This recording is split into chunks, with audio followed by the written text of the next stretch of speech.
अस्सलामुअलैकुम वरहमतुल्लाहि वबरकातुहू। दोस्तों, उम्मीद है कि अल्लाह ताला दे फज़ल व करम नाल ठीक होवोगे और साडे प्रोग्राम देख रहे होवोगे। बिल्कुल। अस्सलाम वालेकुम प्यारे दोस्तों, की हाल चाल है? ठीक ठाक हो? हमेशा खुश रहो, शाद रहो, आबाद रहो। ते होर सुनाओ, की हाल चाल है तुहाडा? ठीक हो? ਅੱਜ ਅਸੀਂ ਚਾਚੂ ਹੋਰਾਂ ਕੋਲੋਂ ਪੁੱਛਾਂਗੇ ਕੁਝ ਕਾਨੂੰਨ ਦੇ ਬਾਰੇ, ਕਿਉਂਕਿ ਇੱਕ ਪ੍ਰੋਗਰਾਮ 'ਚ ਇਹਨਾਂ ਨੇ ਕਿਹਾ ਸੀ ਕਿ ਮੈਂ ਤੁਹਾਨੂੰ ਕੁਝ ਇੱਥੇ ਦੇ ਯੂਰਪ ਦੇ ਕਾਨੂੰਨ ਦੇ ਬਾਰੇ 'ਚ ਕੁਝ ਦੱਸਾਂਗਾ। ਕੁਝ ਆਏ ਨੇ ਤੇ ਦੱਸੋ ਜੀ ਸਾਨੂੰ ਉਹਨਾਂ ਜ ਕਾਨੂੰਨਾਂ ਦੇ ਬਾਰੇ 'ਚ ਕੁਝ। ਜਰਮਨੀ ਦੇ ਵਿੱਚ 2-3 ਕਾਨੂੰਨ ਮੈਂ ਸੁਣੇ ਨੇ ਤੇ ਮੈਂ ਕਿਹਾ ਦੋਸਤਾਂ ਨਾਲ ਸ਼ੇਅਰ ਕਰ ਦਈਏ। ਦੋਸਤੋ, ਪਹਿਲਾ ਕਾਨੂੰਨ ਇਹ ਆਇਆ ਕਿ ਪਹਿਲੇ ਇਹ ਹੁੰਦਾ ਸੀ ਕਿ ਜਿਹੜਾ ਬੰਦਾ ਆਪਣਾ ਕਾਰੋਬਾਰ ਸ਼ੁਰੂ ਕਰਦਾ ਹੈ, ਅਗਰ ਉਹਨੂੰ ਕੋਈ ਵਰਕਰ ਚਾਹੀਦਾ ਹੈ, ਕੋਈ ਕਿਸੇ ਕਿਸਮ ਦਾ ਵੀ ਵਰਕਰ ਹੋਵੇ, ਚਾਹੇ ਉਹ ਪੀਜ਼ੇ ਦਾ ਕੁੱਕ ਹੋਵੇ, ਰੈਸਟੋਰੈਂਟ ਦਾ ਕੁੱਕ ਹੋਵੇ, ਤੇ ਉਹ ਇੰਜ ਸੀ ਕਿ ਪਹਿਲੇ ਉਹਦੇ ਬਾਰੇ ਇਹ ਕਾਨੂੰਨ ਸੀ ਕਿ ਡਾਇਰੈਕਟ ਪਾਕਿਸਤਾਨ ਜਾਂ ਇੰਡੀਆ ਤੋਂ ਨਹੀਂ ਸੀ ਬੁਲਾ ਸਕਦਾ। ਲੇਕਿਨ ਉਹ ਕਾਨੂੰਨ ਟੋਟਲ ਚੇਂਜ ਹੋ ਗਿਆ ਹੈ। ਪਹਿਲੇ ਇਹ ਹੁੰਦਾ ਸੀ ਕਿ ਤੁਸੀਂ ਲਾਜ਼ਮਨ ਜਿਹੜਾ ਹੈ ਉਹ ਪਹਿਲੇ ਯੂਰਪ 'ਚੋਂ ਜਰਮਨ ਦੇਖਣਾ ਹੈ, ਉਸ ਤੋਂ ਬਾਅਦ ਤੁਸੀਂ ਯੂਰਪੀਅਨ ਬੰਦਾ ਦੇਖਣਾ ਹੈ, ਔਰ ਅਗਰ ਨਹੀਂ ਮਿਲਦਾ ਤੇ ਉਹ ਸੀ ਉਸ ਤੋਂ ਬਾਅਦ ਫਿਰ ਪਾਕਿਸਤਾਨ ਤੋਂ ਬੁਲਾਉਣਾ ਹੈ। ਲੇਕਿਨ ਇਹ ਵੀ ਕਿ ਲਾਸਟ ਟਾਈਮ ਕਾਨੂੰਨ ਚੇਂਜ ਹੋ ਗਿਆ ਹੈ। ਉਹਨਾਂ ਨੇ ਕਿਹਾ ਕਿ ਜਿਹੜਾ ਬੰਦਾ ਹੁਣ ਆਪਣਾ ਕਾਰੋਬਾਰ ਸ਼ੁਰੂ ਕਰਦਾ ਹੈ, ਅਗਰ ਉਹਨੂੰ ਕੋਈ ਲੇਬਰ ਜਾਂ ਕੋਈ ਬੰਦਾ ਚਾਹੀਦਾ ਪਾਕਿਸਤਾਨ, ਇੰਡੀਆ ਤੋਂ, ਕਿਸੇ ਵੀ ਮੁਲਕ ਦੇ ਵਿੱਚੋਂ, ਤੇ ਉਹ ਡਾਇਰੈਕਟ ਬੁਲਾ ਸਕਦਾ ਹੈ। ਪਹਿਲੇ ਇਹ ਸੀ ਕਿ ਇੱਕ ਆਰਬੈਟ ਸਾਮ ਦੀ ਇੱਕ ਦਫ਼ਤਰੀ ਟੀਮ ਸੀ, ਉਹ ਚੈੱਕ ਕਰਦੀ ਸੀ ਕਿ ਆ ਤੁਸੀਂ ਜਰਮਨ ਨੂੰ ਪ੍ਰਾਇੋਰਟੀ ਦਿੱਤੀ ਹੈ, ਕਿ ਆ ਤੁਸੀਂ ਯੂਰਪ ਨੂੰ ਪ੍ਰਾਇੋਰਟੀ ਦਿੱਤੀ ਹੈ, ਤੇ ਉਸ ਤੋਂ ਬਾਅਦ ਜਾ ਕੇ ਤੁਹਾਨੂੰ ਇਜਾਜ਼ਤ ਮਿਲਦੀ ਸੀ ਆਪਣੇ ਮੁਲਕ ਦੇ ਵਿੱਚ ਮੁਲਕ ਤੋਂ ਬੁਲਾਉਣ ਦੀ। ਲੇਕਿਨ ਹੁਣ ਉਹ ਕਾਨੂੰਨ ਖਤਮ ਹੋ ਗਿਆ ਹੈ। ਹੁਣ ਜਿਹੜਾ ਬੰਦਾ ਕੋਈ ਰੈਸਟੋਰੈਂਟ ਖੋਲ੍ਹਦਾ ਹੈ, ਕੋਈ ਵੀ ਕੋਈ ਕਿਸੇ ਕਿਸਮ ਦੀ ਲੇਬਰ ਚਾਹੀਦੀ ਹੈ, ਉਹ ਆਪਣੇ ਮੁਲਕ ਦੇ ਵਿੱਚੋਂ ਰਿਕੁਆਇਰਮੈਂਟ ਦੇ ਮੁਤਾਬਕ ਪੂਰਾ ਸਪਾਂਸਰ ਕਰਕੇ ਤੇ 100 ਫੁੱਟ ਬੁਲਾ ਸਕਦਾ ਹੈ, ਔਰ ਇਹ ਵੀਜ਼ੇ ਖੁੱਲ੍ਹ ਗਏ ਨੇ। ਤੁਸੀਂ ਹੁਣ ਕੋਈ ਵੀ ਰੈਸਟੋਰੈਂਟ ਲਿਆ, ਤੁਸੀਂ ਚਾਹੁੰਦੇ ਕੁੱਕ ਜਿਹੜਾ ਦੇਸੀ ਕੁੱਕ ਜਿਹੜਾ ਪਾਕਿਸਤਾਨ ਜਾਂ ਇੰਡੀਆ ਤੋਂ ਆਵੇ, ਤੇ ਤੁਸੀਂ ਆਪਣਾ ਰੈਸਟੋਰੈਂਟ ਜਾਂ ਕੋਈ ਚੀਜ਼ ਖੋਲ੍ਹ ਕੇ, ਅਗਰ ਉਹਦੇ ਕੋਲ ਡਾਕੂਮੈਂਟਸ ਪੂਰੇ ਹੈ ਨੇ, ਉਹਦੇ ਕੋਲ ਸੰਦਾਂ ਹੈ ਨੇ ਹਰ ਚੀਜ਼ ਦੀਆਂ, ਕਿਉਂਕਿ ਵੈਸੇ ਨਹੀਂ ਮੰਨਦੀ। ਅਗਰ ਇਹ ਕੁੱਕ ਹੈ, ਸ਼ੈਫ ਕੁੱਕ ਹੈ, ਉਹਦੀਆਂ ਸੰਦਾਂ ਬਣਦੀਆਂ ਨੇ। ਅਗਰ ਉਹਦੇ ਕੋਲ ਰਿਕੁਆਇਰਮੈਂਟ ਪੂਰੀ ਹੈ ਤੇ ਬਜਾਏ ਉਹ ਕਿਸੇ ਤਸਦੀਕ ਦੇ ਡਾਇਰੈਕਟ ਉਹਨੂੰ ਤੁਸੀਂ ਅਪਲਾਈ ਕਰ ਸਕਦੇ ਹੋ, ਉਹ ਡਾਇਰੈਕਟ ਆਪਣੇ ਤੁਸੀਂ ਰੈਸਟੋਰੈਂਟ 'ਤੇ ਬੁਲਾ ਕੇ ਤੁਸੀਂ ਆਪਣਾ ਕੰਮ ਸ਼ੁਰੂ ਕਰ ਸਕਦੇ ਹੋ ਜੀ।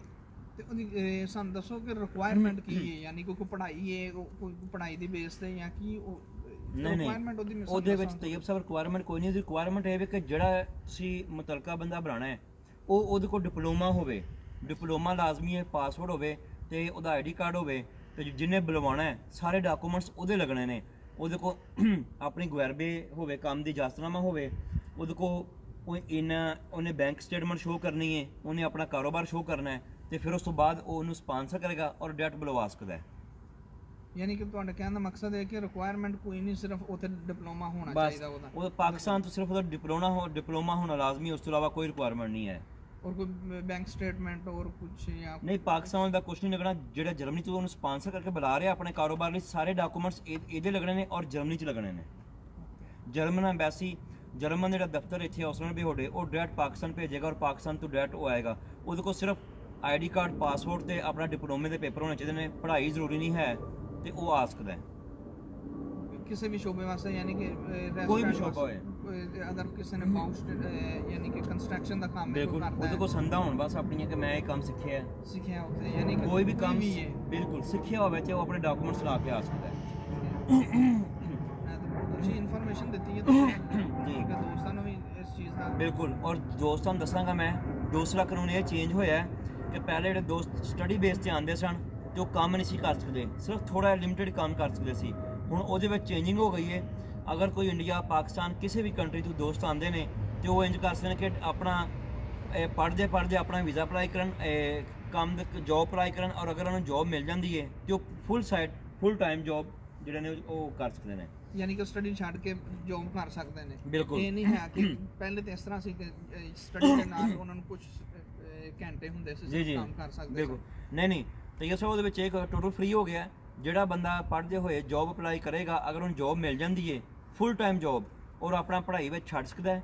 ਉਹ ਪਹਿਲੇ ਨਹੀਂ ਸੀ ਛੱਡ ਸਕਦਾ, ਹੁਣ ਆਪਣੀ ਪੜ੍ਹਾਈ ਟੋਟਲ ਛੱਡ ਕੇ ਆਪਣਾ ਜੋਬ ਸ਼ੁਰੂ ਕਰ ਸਕਦਾ ਹੈ। ਬਾਅਦ 'ਚ ਉਹਦਾ ਉਹ ਜੋਬ 'ਤੇ ਵੀਜ਼ਾ ਮਿਲੇਗਾ, ਸਟੱਡੀ ਵੀਜ਼ਾ ਖਤਮ ਹੋ ਜਾਏਗਾ। ਉਸ ਤੋਂ ਬਾਅਦ ਆਪਣੀ ਫੈਮਿਲੀ ਬੁਲਾਏ, ਜੋ ਮਰਜ਼ੀ ਕਰੇ। ਔਰ ਉਹਦੇ ਵਿੱਚ ਇਹ ਵੀ ਕਿ ਉਹਨੂੰ ਕੋਈ ਲਿਮਟ ਨਹੀਂ ਹੈ ਕਿੰਨਾ ਕੰਮ ਕਰਦਾ ਹੈ। ਅਗਰ ਉਹਨੂੰ ਫੁੱਲ ਟਾਈਮ ਜੋਬ ਮਿਲਦੀ ਹੈ, ਫੁੱਲ ਟਾਈਮ ਕੰਮ ਕਰੇ, ਪੜ੍ਹਾਈ ਟੋਟਲ ਛੱਡ ਦੇਵੇ, ਸਟੱਡੀ ਦਰਮਿਆਨ ਛੱਡ ਸਕਦਾ, ਭਾਵੇਂ ਕੋਈ ਵੀ ਸਟੱਡੀ ਪੜ੍ਹ ਰਿਹਾ ਹੈ, ਉਹ ਦਰਮਿਆਨ ਛੱਡ ਕੇ ਅੱਗੋਂ ਕੰਮ ਦੀ ਬੇਸ 'ਤੇ ਵੀਜ਼ਾ ਲੈ ਸਕਦਾ ਹੈ। ਔਰ ਪੱਕਾ ਕੰਟਰੈਕਟ ਹੋਵੇਗਾ ਤਾਂ ਉਹਨੂੰ ਵੀਜ਼ਾ ਮਿਲਦਾ ਜਾਏਗਾ, ਕੋਈ ਟੈਨਸ਼ਨ ਨਹੀਂ। ਔਰ ਟੋਟਲ ਕਾਨੂੰਨ ਖਤਮ ਹੋ ਗਿਆ ਹੈ। ਫੈਮਿਲੀ ਵੀ ਉਸ ਬੇਸ ਤੇ ਅਪਲਾਈ ਕਰ ਫੈਮਿਲੀ ਉਸ ਬੇਸ ਤੇ ਬਾਅਦ ਚ ਅਪਲਾਈ ਕਰ ਸਕਦਾ, ਆਪਣਾ ਵੀਜ਼ਾ ਲਵੇ ਕੰਮ ਦੀ ਬੇਸ ਤੇ ਉਦੋਂ ਆਪਣੀ ਫੈਮਿਲੀ ਅਪਲਾਈ ਕਰੇ ਤੇ ਫੈਮਿਲੀ ਆ ਸਕਦੀ।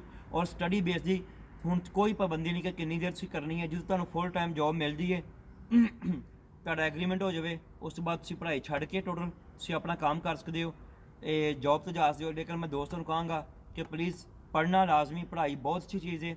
ਮੇਰਾ ਹਰ ਕਿਸੇ ਕਹਿਣ ਦਾ ਮਤਲਬ ਇਹ ਨਹੀਂ ਹੈ, ਵੈਸੇ ਮੇਰਾ ਸਿਰਫ ਦੱਸਣ ਦਾ ਮਤਲਬ ਹੈ ਕਿ ਪੜ੍ਹਾਈ ਦੀ ਬੇਸ ਤੁਸੀਂ ਆ ਕੇ ਅੱਗੋਂ ਜੌਬ ਕਰ ਸਕਦੇ ਹੋ। ਕਾਨੂੰਨ ਹੁਣ ਚੇਂਜ ਹੋ ਗਿਆ, ਲੇਕਿਨ ਇਹ ਕਿ ਪੜ੍ਹਾਈ ਬਹੁਤ ਜ਼ਰੂਰੀ ਹੈ। ਥੋੜ੍ਹਾ ਬਹੁਤਾ ਕੰਮ ਨਾਲ ਲਾਜ਼ਮੀ ਕਰ ਲਓ ਆਪਣੇ ਅਖਰਾਜਾਤ ਲਈ, ਲੇਕਿਨ ਟੋਟਲ ਪੜ੍ਹਾਈ ਛੱਡਣਾ, ਏਡੀ ਦੂਰੋਂ ਆ ਕੇ ਪੜ੍ਹਨ ਲਈ ਆਉਂਦੇ ਹੋ, ਪੜ੍ਹਨਾ ਲਾਜ਼ਮੀ ਔਰ ਪੜ੍ਹਾਈ ਜ਼ਰੂਰੀ ਹੋਣੀ ਚਾਹੀਦੀ ਹੈ। ਉਹ ਸਾਨੂੰ ਇਹ ਦੱਸੋ ਕਿ ਇਹ ਜਿਹੜਾ ਕਾਨੂੰਨ ਨੇ ਇਹ ਸਿਰਫ ਜਰਮਨੀ ਵਾਸਤੇ ਨਹੀਂ ਆ? ਜੀ ਜੀ, ਇਹ ਜਰਮਨ ਨੇ ਚੇਂਜ ਕੀਤੇ ਨੇ, ਆਪਣੇ ਲਾਅ ਦੇ ਵਿੱਚ ਚੇਂਜਿੰਗ ਕੀਤੀ ਹੈ। ਓਕੇ, ਜੀ। ਪੂਰੇ ਯੂਰਪ ਦੇ ਨਹੀਂ ਆ? ਨਹੀਂ ਨਹੀਂ, ਜਰਮਨੀ ਦਾ ਹੈ। ਜੀ ਜੀ। ਤੇ ਉਸ ਤੋਂ ਬਾਅਦ ਇਹ ਵੇ ਕਿ ਤੀਸਰਾ ਕਾਨੂੰਨ ਇੱਕ ਆਇਆ ਹੈ, ਲੇਕਿਨ ਉਹ ਹਲੇ ਖਤਮ ਹੋਇਆ ਹੈ, ਮਗਰ ਉੱਤੇ ਬਹਿਸ ਖਤਮ ਹੋ ਚੁੱਕੀ ਹੈ। ਹੁਣ ਨੈਕਸਟ ਮੰਥ ਤੋਂ ਅਪਲਾਈ ਹੋਏਗਾ ਕਿ ਜਿਹੜੇ ਬੰਦੇ ਨੂੰ 5 ਸਾਲ ਅਬਸਪੁੰਗਡੋਲਡੁੰਗ ਤੇ ਹੋ ਗਏ ਹੋਣ, ਉਹ ਕੰਮ ਕਰਕੇ ਤੇ ਵੀਜ਼ਾ ਲੈ ਸਕਦਾ ਹੈ। ਪਹਿਲੇ ਜਿਹੜਾ ਕਾਨੂੰਨ ਆਇਆ ਸੀ ਉਹ ਹੋਰ ਸੀ, ਲੇਕਿਨ ਜਿਹੜਾ ਹੁਣ ਆਇਆ ਉਹ ਹੋਰ ਹੈ ਕਿ 5 ਸਾਲ, ਜਿਹਨੂੰ ਸਿਰਫ 5 ਸਾਲ ਅਬਸਪੁੰਗਡੋਲਡੁੰਗ ਤੇ ਹੋ ਗਏ ਹੋਣ, ਉਹ ਕੰਮ ਕਰੇ ਤੇ ਆਪਣਾ ਵੀਜ਼ਾ ਲਵੇ, ਚਾਹੇ ਉਹ ਇਕੱਲਾ ਹੈ ਚਾਹੇ ਉਹ ਪੂਰੀ ਫੈਮਿਲੀ ਇੱਥੇ ਨੇ, ਉਹ ਆਪਣਾ ਵੀਜ਼ਾ ਲੈ ਸਕਦੇ ਨੇ। ਔਰ ਪਹਿਲਾ ਵੀਜ਼ਾ 6 ਮਹੀਨੇ ਦਾ ਮਿਲੇਗਾ, ਉਸ ਤੋਂ ਬਾਅਦ ਕੰਮ ਕਰਦਾ ਰਹੇਗਾ, ਫਿਰ ਸਾਲ ਦਾ, ਫਿਰ 2 ਸਾਲ ਦਾ, ਇੰਝ ਫਿਰ ਵੀਜ਼ਾ ਵੱਧਦਾ ਜਾਏਗਾ। ਲੇਕਿਨ ਉਹਦੀ ਸ਼ਰਤ ਸਿਰਫ ਇਹ ਹੋਈ ਕੰਮ ਹੈ। ਔਰ ਇੱਕ ਚੀਜ਼ ਮੈਂ ਦੋਸਤਾਂ ਨੂੰ ਖੁੱਲ੍ਹ ਕੇ ਦੱਸ ਦਿਆਂ, ਉਹ ਕੰਮ ਦੀ ਬੇਸ 'ਤੇ ਵੀਜ਼ਾ ਮਿਲਣਾ ਹੈ, ਔਰ ਉਹਦਾ ਕੰਮ ਨਾ ਕਦੀ ਵੀ ਤੱਕ ਖਤਮ ਨਹੀਂ ਹੋਣਾ। ਜਿੰਦੇ ਨੈਸ਼ਨੈਲਿਟੀ ਨਹੀਂ ਲੈਂਦੇ ਜਾਂ ਅੱਗੇ ਨਹੀਂ ਜਾਂਦੇ, ਉਹਦੇ ਲਈ ਕੰਮ ਦੀ ਸ਼ਰਤ ਲਾਜ਼ਮੀ ਹੈ। ਅਗਰ ਤੁਸੀਂ ਸਾਲ ਦਾ ਵੀਜ਼ਾ ਲਓਗੇ, 2 ਸਾਲ ਦਾ ਲਓਗੇ, ਉਸ ਤੋਂ ਬਾਅਦ ਵੀ ਕੰਮ ਕਰਦੇ ਰਹੋਗੇ ਤੇ ਵੀਜ਼ਾ ਮਿਲੇਗਾ, ਵਰਨਾ ਉਹ ਵੀਜ਼ਾ ਕੈਂਸਲ ਹੋ ਜਾਏਗਾ ਔਰ ਨਹੀਂ ਮਿਲੇਗਾ। ਦੁਬਾਰਾ ਧਾਰੀ ਅਬਸਪੁੰਗਡੋਲਡੁੰਗ ਤੇ ਹੀ ਆ ਜਾਓਗੇ ਅਗਰ ਤੁਸੀਂ ਕੰਮ ਛੱਡ ਦਿਓਗੇ। ਯਾਨੀ ਕਿ ਜਿਸ ਤਰ੍ਹਾਂ ਮਤਲਬ ਜਿਸ ਤਰ੍ਹਾਂ ਜੀ ਡੋਲਡੰਗ ਮਿਲੀ ਹੈ ਜੀ ਜੀ, ਤੇ ਉਹ ਡੋਲਡੰਗ ਖਤਮ ਹੋ ਜਾਵੇਗੀ ਅਗਰ ਕੰਮ ਬੇਸ ਤੇ ਉਹਨੂੰ ਪਹਿਲੇ ਡੋਲਡੰਗ ਖਤਮ ਹੋਏਗੀ। ਪਹਿਲੇ 3 ਮਹੀਨੇ ਦਾ ਵੀ ਸੁਣਨ ਚ ਆਇਆ, ਲੇਕਿਨ 6 ਮਹੀਨੇ ਦਾ ਦੇਣਗੇ। ਲੇਕਿਨ ਉਹਦੇ ਵਿੱਚ ਸੋਸ਼ਲ ਨਹੀਂ ਬੰਦਾ ਲੈ ਸਕਦਾ, ਕੋਈ ਹੈਲਪ ਨਹੀਂ ਲੈ ਸਕਦਾ, ਟੋਟਲ ਆਪਣਾ ਖਰਚਾ ਆਪ ਅਫੋਰਡ ਕਰੇਗਾ ਤੇ ਫਿਰ ਉਹਨੂੰ ਵੀਜ਼ਾ ਮਿਲੇਗਾ। ਔਰ ਉਹ ਦੇਣਗੇ ਤੇ ਪਾਸਪੋਰਟ ਤੇ ਵੀਜ਼ਾ, ਲੇਕਿਨ ਕੱਚਾ ਵੀਜ਼ਾ ਦੇਣਗੇ। ਉਹ ਜਦੋਂ ਕੰਮ ਕਰਦਾ ਰਹੇਗਾ, ਫਿਰ 1 ਸਾਲ ਦਾ, ਫਿਰ 2 ਸਾਲ ਦਾ, ਫਿਰ 3 ਸਾਲ ਦਾ, ਫਿਰ 5 ਸਾਲ ਦਾ, ਇਸ ਤਰ੍ਹਾਂ ਉਹਨਾਂ ਨੇ ਚੇਂਜ ਕੀਤਾ। ਉਹ ਕਿਸ ਪਾਸਪੋਰਟ ਤੇ ਦੇਣਗੇ ਵੀਜ਼ਾ? ਉਹ ਪਾਕਿਸਤਾਨੀ ਪਾਸਪੋਰਟ ਤੇ ਹੋਏਗਾ। ਅੱਛਾ, ਯਾਨੀ ਪਾਕਿਸਤਾਨੀ ਹਾਂਜੀ ਪਾਸਪੋਰਟ ਤੇ। ਜੀ। ਤੇ ਕਈ ਇੱਕ ਅੱਧ ਵਾਕਿਆਤ ਜਿਹੜੇ ਸੁਣਨ ਦੇ ਵਿੱਚ ਆਏ ਨੇ, ਕਈ ਮਤਲਬ ਦੋਸਤ ਵੀ ਦੱਸਦੇ ਨੇ ਕਿ ਕਿਸੇ ਨਾਲ ਇਸ ਤਰ੍ਹਾਂ ਵੀ ਹੋਇਆ ਕਿ ਉਹਨਾਂ ਨੇ ਕਿਹਾ ਠੀਕ ਹੈ ਤੁਸੀਂ ਪਾਸਪੋਰਟ ਲਿਆਓ, ਪਾਕਿਸਤਾਨੀ ਪਾਸਪੋਰਟ ਲੈ ਕੇ ਆਓ ਜੀ ਤੇ ਅਸੀਂ ਤੁਹਾਨੂੰ ਵੀਜ਼ਾ ਦਿੰਨੇ ਆ। ਜੀ ਜੀ ਦੋਸਤੋ, ਤੈਯਬ ਸਾਹਿਬ ਠੀਕ ਕਹਿ ਰਹੇ ਸਨ ਕਿ ਚੰਦ ਵਾਕਿਆਤ ਐਸੇ ਹੋਏ ਨੇ ਕਿ ਉਹਨਾਂ ਨੇ ਕਿਹਾ ਪਾਸਪੋਰਟ ਲੈ ਕੇ, ਉਸ ਤੋਂ ਬਾਅਦ ਉਹਨਾਂ ਨੇ ਇੱਕ ਦੁੱਕਾ ਨੂੰ ਡਿਪੋਰਟ ਕਰਤਾ ਹੈ। ਲੇਕਿਨ ਮੈਂ ਆਪਣੇ ਦੋਸਤਾਂ ਨੂੰ ਕਹਿਣਾ ਚਾਹਾਂਗਾ, ਜਦੋਂ ਵੀ ਆਇੰਦਾ ਵੀਜ਼ਾ ਲੈਣ ਜਾਓ, ਹਮੇਸ਼ਾ ਵਕੀਲ ਦੇ ਥਰੂ ਜਾਓ।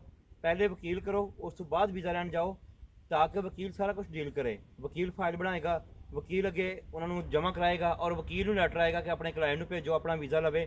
ਕਦੀ ਵੀ ਵਕੀਲ ਤੋਂ ਬਗੈਰ ਆਪਣਾ ਪਾਸਪੋਰਟ ਲੈ ਕੇ ਡਾਇਰੈਕਟ ਤੁਸੀਂ ਮਿਨਿਸਟਰੀ 'ਚ ਆਸਟ੍ਰੇਲੀਆ ਬਿਹੋੜੇ ਨਹੀਂ ਜਾਣਾ।